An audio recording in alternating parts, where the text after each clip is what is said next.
Break के बाद आपका एक बार फिर से स्वागत है। न्यूज़ एक्सप्रेस पर आप देख रहे हैं जनता बोले, और जनता बोले में हम बता रहे हैं कि राष्ट्रपति चुनाव को लेकर देश की जनता क्या सोचती है, उसकी क्या राय बन रही है।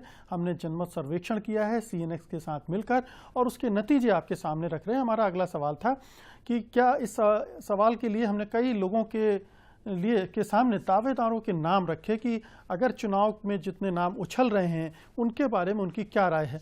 आइए सबसे पहले देखते हैं कि राष्ट्रपति पद के लिए समर्थन जुटाने में जुटे पूर्व लोकसभा अध्यक्ष PA संगमा को कितने वोट मिले हैं। PA संगमा चूंकि आदिवासी होने के नाते मांग कर रहे हैं कि बहुत अभी तक कोई भी आदिवासी राष्ट्रपति नहीं बना है और अब इस बार मौका मिलना चाहिए। तो इसके बारे में जब हमने लोगों की राय जानी तो केवल 0.47% लोगों ने कहा कि हाँ, उन्हें राष्ट्रपति पद के लिए राष्ट्रपति पद पर बिठाया जाना चाहिए। तो संगमा को बहुत कम जन समर्थन हासिल है, लेकिन संगमा साहब की दावेदारी आदिवासी होने के नाते इस पद पर थी।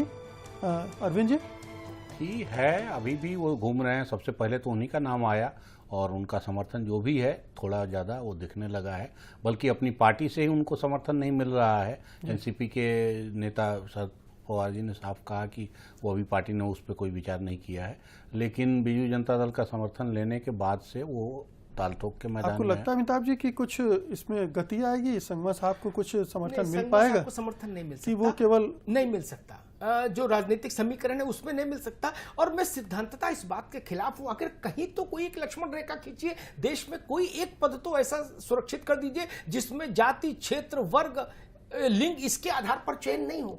नहीं, इसमें प्रतिभा तो एक वजह होगी ही, और संगमा साहब प्रतिभावान नहीं है। प्रतिभावान है, लेकिन आज की तारीख जो राजनीतिक समीकरण है उसमें अपने घर से ही वो अपने बैंक अकाउंट में ओपनिंग अमाउंट जो है 500 रुपए का, वही नहीं है तो अकाउंट कैसे खोले मुकेश जी? पहले NCP का ब्लैंक चेक तो होता पूर्ण संगमा के जेब में, तो ये दूसरा सवाल है। दूसरों के घर जाने में अच्छा लगता है, ये दूसरा सवाल है। लेकिन जैसे बार बार ये कहा गया कि एक अल्पसंख्यक नहीं हुआ, आदिवासी नहीं हुआ, दलित नहीं हुआ, ये इन सवालों पर तो ये अगर ये क्लेम कर रहे हैं तो इसमें कोई बुराई नहीं है। ये बात और है कि उनको उतना समर्थन मिलता हुआ नहीं दिख रहा है। नहीं, बुराई तो किसी भी व्यक्ति के बनने में नहीं। प्रतिभा पाटिल जी जब बनी थी तो भी देश ने बधाई दी थी, वो सवाल नहीं। उनके ही विरुद्ध 11 आदिवासी सांसदों ने एक दिल्ली में प्रेस कॉन्फ्रेंस की, उसी आधार पर उनको खारिज किया। लेकिन मेरा निवेदन ये है कि आदिवासी, जनजाति, दलित, पिछड़ा, अगड़ा, ये जो फॉर्मूले है ना, इनको लोकसभा के चुनाव में मैदान जंग में आजमाइए। राष्ट्रपति की कुर्सी, कल को चीफ जस्टिस की कुर्सी के लिए भी आप कहने लगेंगे यही बात। ये तो राजनीति का हिस्सा है। कल को आप कहेंगे मुख्य चुनाव आयुक्त भी इसी आधार पर हो।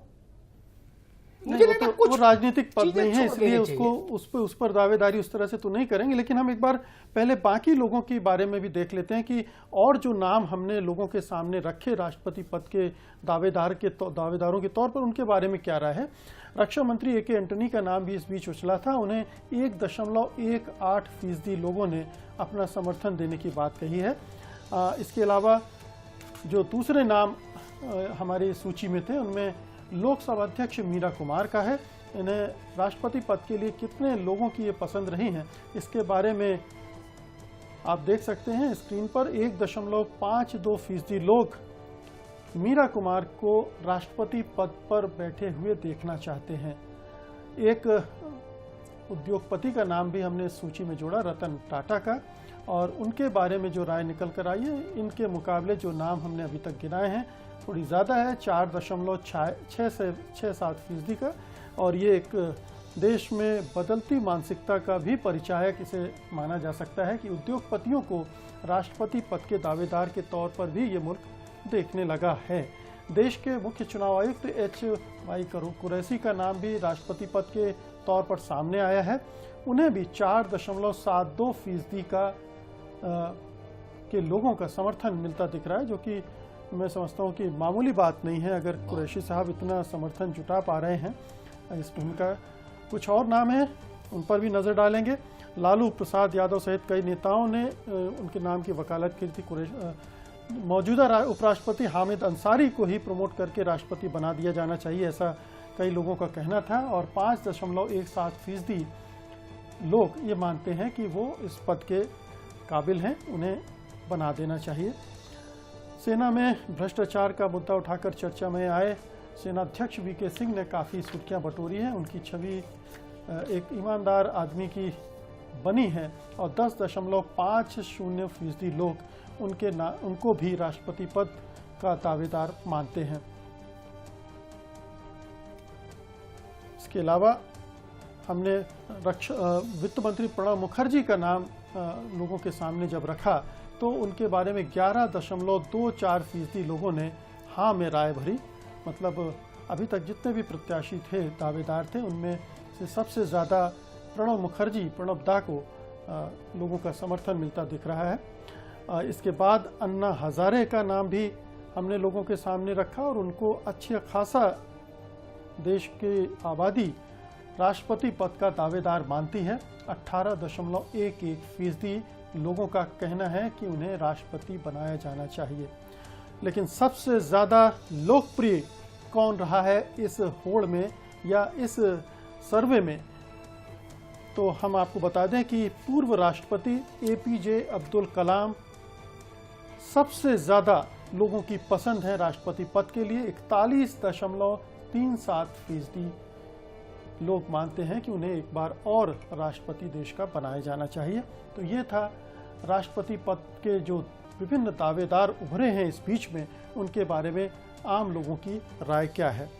अरविंद जी, एपीजे अब्दुल कलाम अभी भी लोकप्रिय हैं, हालांकि नहीं सुपर हीरो हैं। सुपर हीरो है, आधे परसेंट जिनका नाम हम अभी तक चलता देख रहे हैं जी। आधा % संगमा साहब के लिए सपोर्ट नहीं है। उसमें 41% सपोर्ट अगर शहरी भी हो या जो भी सर्वे की टीम हम का दायरा मानते हैं, उसके बाद 41% का सपोर्ट बहुत बड़ा है। और ये मुझे लगता है कलाम साहब के फैसलों से है। कई चीज़ों पे, गुजरात दंगे समेत कई चीज़ों पे हम उनकी आलोचना कर सकते हैं, लेकिन शायद पद की मर्यादा भी उसमें कहीं उनको बाधक हुई होगी। फिर कई बार अपनी आइडेंटिटी उनकी, जो मान लीजिए एक मुस्लिम आइडेंटिटी थी, उसमें उनको लगा होगा कि अगर हम ज़्यादा एक्टिव होंगे तो देश इस सवाल पे भी बंट सकता है कि दंगे में कोई मुसलमान राष्ट्रपति एक्टिव हुआ। तो मुझे लगता है कि जो भी हम अब लगता है कि कोई पद पर बैठा रहे और इतनी बड़ी बात हो जाए और उसमें कोई सक्रियता न दिखाए, ये अपनी जगह एक हमारी आलोचना हो सकती है। लेकिन उस पद पे बैठे व्यक्ति के लिए इस किस्म की चीज़ें सोचना और सोच के फिर थोड़ा मन मार के बैठ भी जाना, ये सब चीज़ें भी उनके हक में जाती हैं।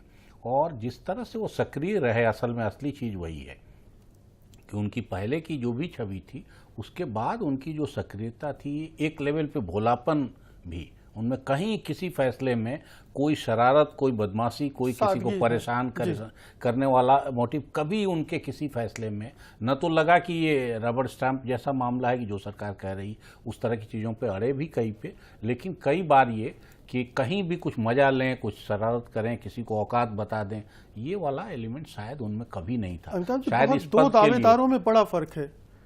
41% के आसपास एपीजे अब्दुल कलाम साहब हैं और 11% के आसपास हैं प्रणब मुखर्जी, 18% पर अन्ना हजारे। जी देखिए, अन्ना हजारे पर मैं कहूँगा, अन्ना हजारे संत परंपरा के व्यक्ति हैं, वो राष्ट्रपति भवन के लिए फिट नहीं है जी। वो देश में एक नई, ये तो आम जनता की राय की बात कर रहे हैं। अन्ना की पॉपुलैरिटी तो है स्वाभाविक तौर पर, लेकिन कलाम से मुझे लगता है कि कलाम जब कुर्सी पर बैठे तो इस देश को ये लगा कि कुर्सी और वो भव्य भवन दोनों गौरवान्वित हुए, ऐसा व्यक्ति बैठा।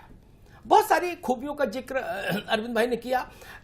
इनके अंदर जो मुझे सबसे बेहतर बात लगी, देश के प्रशासनिक ढांचे में, प्रशासनिक गतिविधियों में इन्होंने हस्तक्षेप करने की कोशिश नहीं की, क्योंकि संविधान उसके लिए एक लक्ष्मण रेखा खींचता है एग्जीक्यूटिव हेड और सेरेमोनियल हेड के बीच में। लेकिन इन्होंने देश को बेहतर बनाने के लिए जो इनकी समझ थी, जो इनका परसेप्शन था, वो इन्होंने देश के सामने रखा। वो जब इन्होंने देश के सामने रखा तो लगा कि एक बहुत योग्य और देश के बारे में सोचने वाला घर का बुजुर्ग, एक सेंसिबल बुजुर्ग जिसको समझ है चीजों की, वो सामने बैठा है। और वही कमी प्रतिभा पाटिल में दिखाई दी तो उनका जो पॉपुलैरिटी ग्राफ है वो इतने नीचे आ गया जी। दोनों की तुलना लोगों ने की कि इनसे पहले जो था वो कैसा था, और आज भी उनकी सक्रियता, कलाम की सक्रियता आप देख लीजिए। हम अब जस की तस धर दीन च दरिया। सक्रियता के अलावा मैं कहूँगा अभी भी पुस्तक मेलों में जाइए, किताब की दुकानों पे जाइए, कलाम साहब के भाषणों की किताब, उनकी लिखी सबसे हुई ज्यादा किताबें, दिखेगी। किस तरह से वो सपना देखो, नए भारत का सपना देखो, नए तरह की चीज़ें देखो, वो अभी भी इतने पॉपुलर किताबें हैं। बल्कि कई दफ़े लगता है कि ये किताबें थोड़ी हल्की हैं, लेकिन इसके बावजूद उस भोलेपन पे, उस ईमानदारी पे, उस सरलता पे और उस उपलब्धि पे, उस सपना देखने के पीछे जो उपलब्धियां, वो उसी किस्म के सपने से वो आगे बढ़े हैं। इस देश की नई पीढ़ी इतने उम्र दराज व्यक्ति को इतने प्यार से सुन रही है। सोचिए कितना जनरेशन गैप है। जितना स्कूल, कॉलेज और यूनिवर्सिटी और दुनिया भर की यूनिवर्सिटीज में कलाम जाते हैं, उतना कोई नहीं जा रहा। इस चर्चा को हम जारी रखेंगे, लेकिन वक्त हो गया एक छोटे से ब्रेक का। ब्रेक के बाद वापस लौटेंगे। हालांकि हम बता दें कि ये जो पॉपुलरिटी चार्ट है, लोकप्रियता का जो ग्राफ है, अब एपीजे अब्दुल कलाम के पास निश्चित रूप से बहुत ज़्यादा है, लेकिन राष्ट्रपति चुनाव दूसरे मानदंडों पर होता है, दूसरी कसौटियाँ काम आती है वहाँ, उनकी भी हम बात करेंगे, लेकिन एक ब्रेक के बाद।